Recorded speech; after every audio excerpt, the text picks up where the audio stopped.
পেয়েছি total $250 million এর curse, তার মধ্যে একটার দাম এমনকি $100 মিলিয়ন। আর আমরা সেগুলোকে ওড়াবো, জলের ওপরে চালাবো, ড্রাইভ করব, আর এমনকি আঁকা সমস্ত গাড়িগুলো কেন তো দামি আপনাদেরকে দেখাবো। শুরু করব আমরা এই $1 গাড়িটাকে দিয়ে। এটা তো পুরো একটা জঞ্জাল। আপনি কেন এটাকে $1 বিক্রি করে দিচ্ছেন? তুমি দেখতেই পাচ্ছ এটা কোনো কাজের নয়। আমি এর উপর সময় আর টাকা যদি আপনি এই ডলারটা ধরেন তাহলে ডিল ফাইনাল।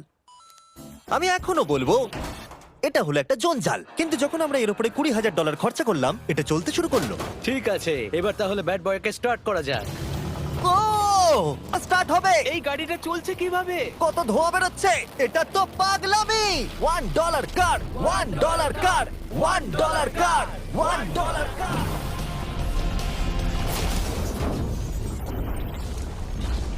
তাহলে এটা হলো $1 এর কার। ভাগ্যিস আমি ওতে বসেছিলাম না। $100,000 এর কারটাকে নিয়ে এসো। এটা নিজে নিজেই চলতে পারে। মজা করছি না, এর ভেতরে কিন্তু কেউ নেই, তাও এটা দিব্যি চলছে। দেখা যাক 100 গ্র্যান্ডের গাড়িতে কি আছে। পৃথিবীতে অল্প কিছু গাড়ি আছে যার ভেতরে আমার বাচ্চারা ধরে যেতে পারে। তোমার আবার বাচ্চা আছে? হ্যাঁ, তোমরা সবাই চলো এটাকে নিয়ে ঘুরে আসি। টেসলা কেনার আসল কারণ হলো এটা নিজে নিজেই চলতে পারে। ঠিক আছে, আমি কিন্তু আর গাড়িটাকে চালাচ্ছি না।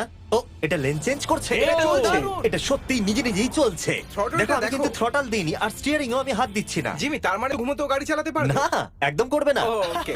চলো দেখা যাক গাড়িটা কত জোরে যেতে পারে। আমি পেছন থেকে হেলে গেলাম। এটা আমাকে ভয় পাইয়ে দিয়েছে। এটা তো সবে মাত্র শুরু। পরে এমনও গাড়ি আমরা দেখাবো যা লিটারালি প্লেন হয়ে যাবে আর উড়বে। কিন্তু এখন আরে ও, ধাক্কা লেগে যাচ্ছিল। এখানে চাবি লাগানো আছে, তাও এটাকে কেউ চুরি করেনি। যদিও এই গাড়িটার দাম দ্বিগুণ, তবু এই গাড়িটার ভেতরে জায়গা অনেকটাই কম।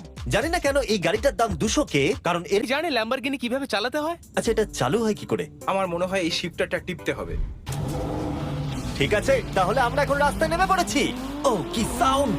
ও মাই গড, কি দারুণ গাড়ি! এই অনেক ও মাই গড, গাড়িটা তো ইনসেন। আমি আস্তে করে থ্রটাল দিলেই গাড়িটা খুব জোরে দৌড়চ্ছে।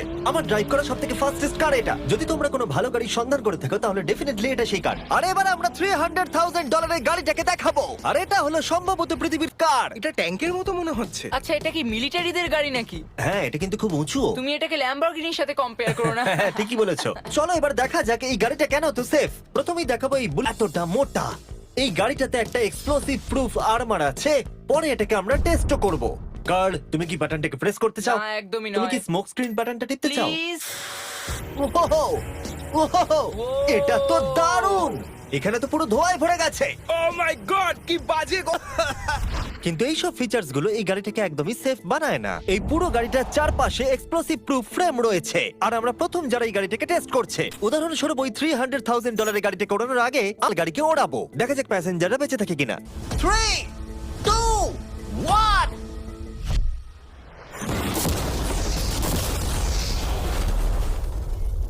বিস্ফোরণটা এত জোরে হয়েছে যে ভিতরের ম্যানিকুইন গুলো ছিটকে এদিক ওদিকে বেরিয়ে গেছে। উপরের অংশটা উড়ে গেছে। বিস্ফোরণটা এই গাড়িটাকে ওড়ানোর আগে ভেতরে আমি কয়েকটা ফেস্টিভ্যাল রাখবো। দেখা যাক এটা আমার চকলেটকে রক্ষা করতে পারে কিনা। সবাই বলে এটা এক্সপ্লোসিভ প্রুফ, যদিও এটাকে কখনো টেস্ট করা হয়নি। দেখা যাক ম্যানিকুইন গুলো আর সবথেকে ইম্পর্টেন্ট ফেস্টিভ্যাল গুলো সার্ভাইভ করতে পারে কিনা। 3, 2, 1।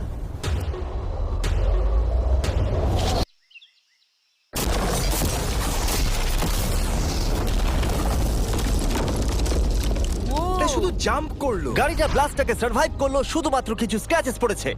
উইন্ডোতে একটা ডেন্টও পড়ে। ফেস্টিভ্যালস গুলো কোথায়? চ্যান্ডেলার বেরিয়ে যাও। তোমরা মেরে দিলে। ফেস্টিভ্যাল গুলো সার্ভাইভ করেছে।